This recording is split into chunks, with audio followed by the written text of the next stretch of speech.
Hi అండి. బాలామృతం పిండితో biscuits ఎలా చేయాలో చెప్తాను. పిల్లలకి అంగన్వాడీలో ఇస్తారు కదండి, వాళ్ళకి ఇలా చేసి పెట్టండి, తప్పకుండా తింటారు.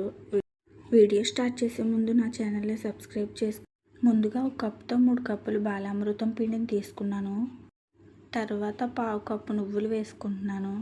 మీ దగ్గర ఉంటే వేసుకోండి, లేకపోతే అక్కర్లేదు. నువ్వులు చాలా బలం, చాలా టేస్టీగా ఉంటాయి కూడా. తర్వాత తగిన వాటర్ వేసుకుంటున్నాను. వాటర్ వేసుకున్న తర్వాత బాగా మిక్స్ చేసుకోండి. చపాతీ పిండి కన్సిస్టెన్సీ రావాలండి. జారుగా కలుపుకుంటే సరిగ్గా రావండి, విడిపోతాయి. ఒకవేళ లూజ్గా కలుపుకుంటే మళ్ళీ బాలామృతం పిండి వేసుకొని బాగా కలుపుకోండి. ఇందులో ఆల్రెడీ పంచదార ఇస్తారండి, మనం వేసుకోక్కర్లేదు. మీకు ఒకవేళ సరిపోకపోతే వేసుకోండి, కానీ ఖచ్చితంగా ఒక అరగంట సేపు దాన్ని పక్కన నానబెట్టాలండి. లేకపోతే షుగర్ నూనెలో కరిగిపోయి బిస్కెట్స్ రావు. నేను చూపిస్తున్నట్టుగా కలుపుకోండి. కాసేపు పక్కన పెట్టేసుకుందాం. సరిగ్గా చూసుకోండి, కన్సిస్టెన్సీ బాగా రావాలి. కాసేపు పక్కన పెట్టుకున్నాక చూపిస్తున్నాను. ఇలా రావాలండి నేను చూపిస్తున్నట్టు. ఇలా మనకు చేతికి అంటుకోకుండా వస్తే బిస్కెట్స్ పర్ఫెక్ట్గా వస్తాయి. లేకపోతే నూనెలో వేసాక విడిపోతాయండి. నేను చూపిస్తున్నట్టు ఇలా కలిపి పెట్టుకోండి. తర్వాత స్టవ్ వెలిగించుకుని కళాయి పెట్టుకుంటున్నాను. కళాయి పెట్టుకుని హీట్ చేసుకుందాం.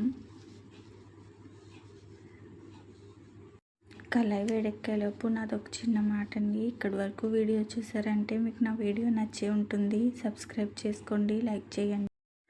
కళాయి వేడెక్కింది, ఆయిల్ వేసుకుంటున్నాను. ఆయిల్ వేడెక్కనిద్దాం. వీడియో ఇప్పటి వరకు చూస్తున్నందుకు థ్యాంక్స్ అండి. నచ్చితే లైక్ చేయండి, ఎలా ఉందో కామెంట్ చేయండి. ఇప్పుడు నేను చూపిస్తున్న విధంగా ఆ షేప్లో చేసుకోండి, రౌండ్గా బిస్కెట్ లాగా. దళసరిగా చేసుకోకండి, నేను చూపిస్తున్నట్టే వేసుకోండి. ఎక్కువ వేసుకుంటే అతుక్కుపోతాయి. కొంచెం కొంచెం వేసుకుంటూ, గరిటె అస్సలు పెట్టకూడదండి, గరిటె పెడితే ముక్కలు అయిపోతాయి. చూసారా, ఇలా గోల్డెన్ బ్రౌన్ కలర్ వచ్చిన తర్వాత పక్కన తీసేసుకుందాం. పక్కకు తీసేసుకుని మళ్ళీ సెకండ్ రౌండ్ వేసుకుంటున్నానండి. నూనెలో ఒకసారి పిండిని వేసిన తర్వాత గరిటె పెట్టి కలపొద్దండి, కలిపితే ఇరిగిపోతాయి. ఇరిగిన వెంటనే నూనె కూడా వేస్ట్ అయిపోతుంది. నాకు ఆల్రెడీ అలా జరిగింది కాబట్టి చెప్తున్నాను మీరు.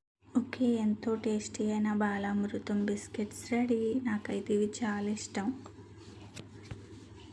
బాగుంటాయండి. మీరు కూడా డెఫినెట్గా ట్రై చేసుకోండి. ఎలా ఉన్నాయో కామెంట్ చేయండి.